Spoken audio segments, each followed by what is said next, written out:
Okay, I've got Tony Moore from Sporty's Fishing on the line. G'day, Tony. How you going, Craig? I'm going well. Far away, mate. Congratulations, round one of the 2022 Queensland Team Series winners. Tell us about your day. Yeah, it was nice to start the year on a win, that's for sure. It was a funny type of start because, to be honest with you, it was one of those full moon, king tide type of days with dirty water. So myself and Matthew Little, we were at the starting line, still questioning our game plan, as you do. And yeah, we planned to venture up the river and do what we do best and go and crank the dirty water up the Mermaid Canals up behind Pack Fair. And halfway up there, I'm looking to my right and looking to my left and thinking, I should be in the main river. It's a king tide and they don't bite well up the canals on a king tide, which traditionally is the case. And Matty started talking and I didn't have the heart to tell him I changed my plan. So I thought, no, we'll go with it. And we thought we'll go up there for 2 hours, just try and get our 5 fish quite quickly. And you know, it's like when it's get the 5 in the well, you can relax and you can spend the rest of the day looking for bigger fish. So that was the plan. And we had the deep cranks in our solid colours all tied on. We had the light gear out, started off with 3 pounds straight through fluoro. And went up there and went into our favourite canal first, as you normally do, full of confidence. And we only got 2 fish, but 29 tip and a 27 tip. And that canal particularly, we sometimes get up to 20 fish. Yeah. So I was went a bit quiet for a second, I guess, and there wasn't a lot being said, but we stuck to our game plan and we went to the next canal. I think we headed up towards Rum Runner and decided to crank around there. And we stuck to the cranks because you couldn't top water in that dirty water. It was too much fresh still floating. So yeah, we cranked there for probably 15 minutes and we got 1 more legal. And I reminded Matty then that it's going to plan. This is what we said we were going to do. It's a bit slow, but we're plugging away. Yeah.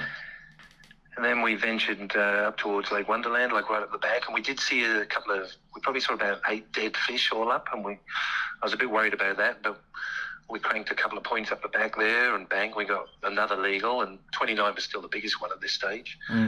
And then we bumped into Steve and Andy, who they did well, Team Assault, and asked how they were going, and they had their 5, so I think they thought we were joking when we said we only had 4. And so we came back around the other side then and headed back towards Pacific Fair and kind of twigged that most of the fish we were getting were on the corners. They weren't up the canals. They were actually on the corners. So we decided just to crank the corners and not waste the time going all the way up the canal. Then we got the 5th fish. So I said to Matty, right, it's 2 hours in. We've done what we said we're going to do and we're going to have 5. So let's relax and go and look for some bigger fish. So we still cranked, like we cranked all the way through, moved down then more towards the main river, past the T. Peters boat ramp and decided to throw some plastics along the rock walls as well. And yeah, good old Matty picked up a 36.5 and then about 2 casts later picked up a 34.5. So, and this is what happens in some of the comps. You need that element of luck on your side, I guess. Those 2 fish were basically the winning fish because they were an upgrade from a 26.5 to a 36.5 and I think from a 27 to a 34.5. Not bad, is it? It makes a massive difference. That kick a fish like that in those tough bites really, really do make the difference. And I think then we just plugged away. We started getting a few 30s, still mostly on the deep chubbies, and I think we ended up with 32.5 and then 31.5, and then we started looking at each other and giving a few high fives and thought, we got a shot here. We got a decent type of bag. And I did notice that the bite actually turned on when the tide turned and started running out. The bigger fish seemed to come out to play, and I ended up. I got busted off. I mean, you never know what busts you off. You assume it's a big brim because it's a brim comp, but could have been a jack or a cod. And then Matty was onto a cracking fish, and he lost that, and he pulled up his lure, and it ripped the split ring open and pulled the treble out. So that was a good fish. No, I was pretty happy. As I said, we stuck to the plan, and I think that's the main thing sometimes in these comps is if it's not going your way early, you tend to steer off and do something different, which you wouldn't normally do. But if you've got a game plan, it's good just to back yourself and stick to it. I don't actually recall opening my tackle box once through the day, and we had a joke about it at the end, because normally you're swapping lures every 5 minutes and trying something else. I think in those kind of conditions too, if you know it's a tough bite, a little bit of let's just grind it out, but back yourself. You've got the confidence in what you're doing. You're ticking over your fish, and the big ones will come, right?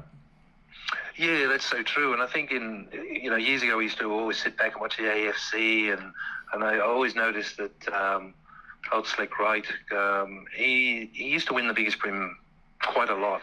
And if you went back and watched it, a lot of the time that big fish, the kicker fish, it came after 12 o'clock. It was a lot of people start dropping their heads, or they start giving up, or they're tired, or they've got a good bag and they don't believe they can get a better bag. But I used to watch that and go, oh, there you go again. There's that big fish, and it's come in that last hour. So it's one of those things. Just keep plugging away, like you just said. Don't give up. Just keep doing what you believe in and back yourself. I remember I was on the Tassie tour back in, it might have been 2010, and talking to Slick Wright. He was, I don't know if he was leading day one on St Helens, which actually he's on today, as a matter of fact. But he was saying when he won the event, but he was telling us in his winners interview that he didn't have a fish till like I think 1 o'clock, and he went over into this little bay and pulled 5 kilos, over 5 kilos in the last 25 minutes of the event. So once again, he was probably going, oh dear, I'm in trouble, and then just did what he did and took out the win. So it can happen like that, can happen that easy. Oh, it's so true. I was talking to Jamie about the Australian Grand Final that he just won, and he was saying his biggest fish came in the last 20 minutes, I think. And that's what you've got to do. You just got to keep going. I think 3.5 hours, so right on that halfway mark of this comp, we were sitting on the biggest fish of 20. It might have been 29.5. Yeah. That's your biggest fish. And then in the last 3.5 hours, and you've got to allow half an hour driving time to get back. So in the last 3 hours, it ended up our smallest fish being 31.5. Exactly. Yeah. So even though a lot of people believe that the bite period will be early, excuse me, it's not always the case. Sometimes that turn of the tide, or for whatever reason it might be, you can get your bigger fish later in the day, and that's exactly what happened to us this week. And it was good. It was nice, because it was one of those things where you start getting a bit flat when you haven't got a good bag. And but no, Matty did well. As I said, he pulled the 2 biggest fish and thoroughly enjoyed it. It was great. Yeah, it's a great start to this series for you. To take out round 1 sets you up, gives you that maximum points. We're going to see you and Maddie fishing as many events as we can throughout the year to sort of can you challenge, have a challenge at Jamie and Mark and try and take out that team of the series? Yeah, we'll put some pressure on them, mate. It was unfortunate the last 2 years. I mean, I've been fishing the brim comps for about 16 years now, and the last 2 years it was very hard with COVID, and I lost Benny, a long-term staff member, so I had to work weekends. So for no other reason, I just couldn't do it. But I did say to everyone that this year we'd make a conscious effort. I got young Hayden in the shop now, who's doing really well. This year, and I'm really looking forward to those winter comps. Yeah. Those winter comps with the blades and the plastics fishing deep, it's the highlight of the year. It's great fun.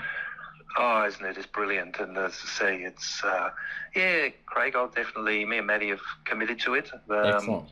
I think with the Sunday comps, Hayden's going to take my place, and he's going to step it up and fish with Maddie. He's a very good fisherman, just quietly too, coming through the ranks.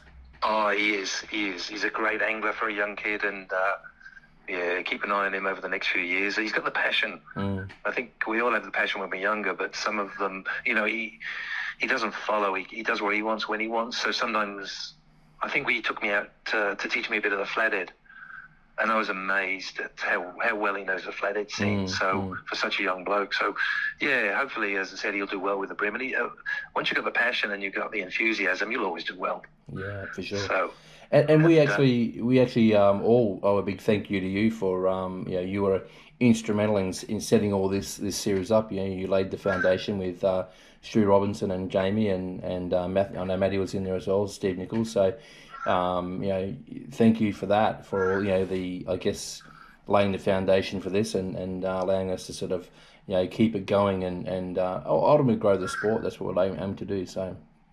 Yeah, well, I think the main objective has been carried on by you guys. I think when me and Stuart and Jamie talked about it, the one thing that was missing in a couple of the brim comps at that stage was the social side. We all want to fish hard. There's no question of that. And we all want to do our best. But at the end of the day, we do it for, mental health. We do it for fun. And we do it to catch up with mates. So the end result was I wanted to see people stay back at the end of the comp, have a talk, have a laugh for an hour, and then they could go home, not just fish, sulk and go. And we wanted that type of club that you've now achieved in having a social event, and we all want to have a good laugh as well. So fish hard, enjoy yourselves, and hang around and cheer your mates on if they're up on the stage.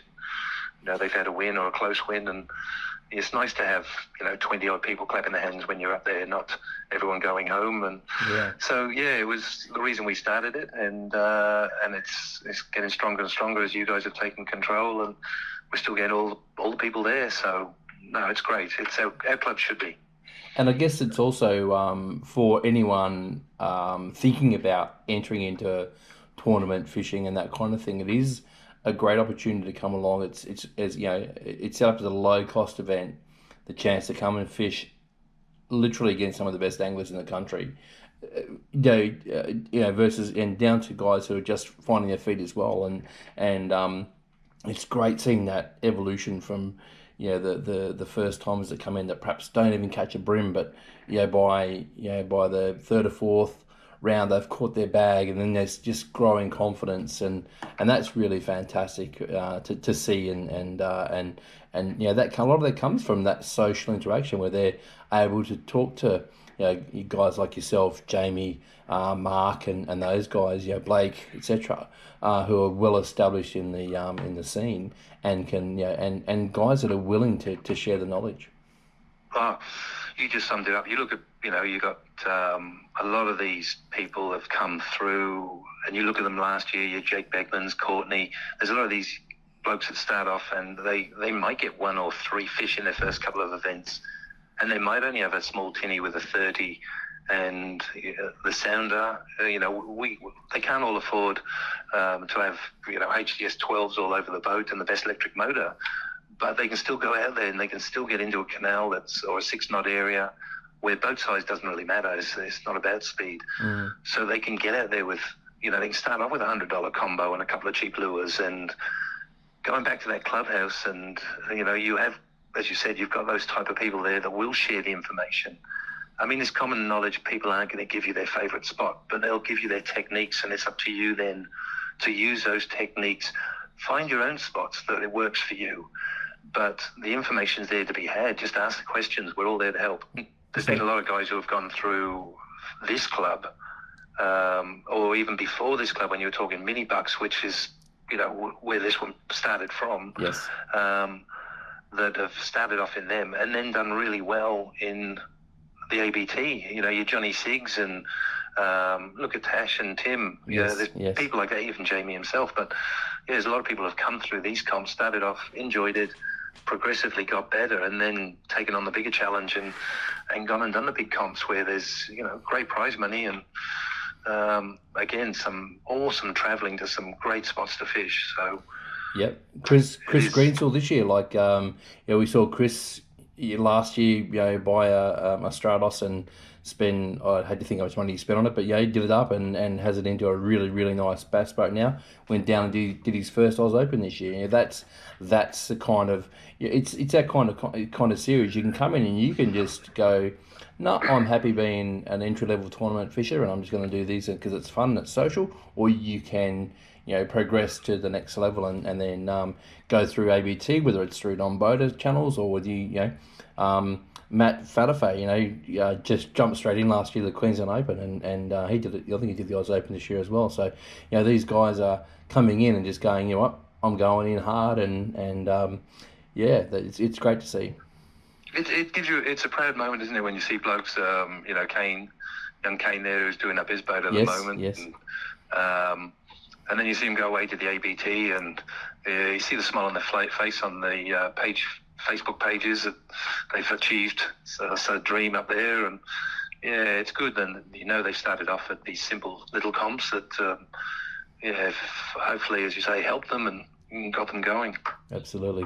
All right, Tony. Look, I thank you for your time. We'll pause there. Look forward to getting this up.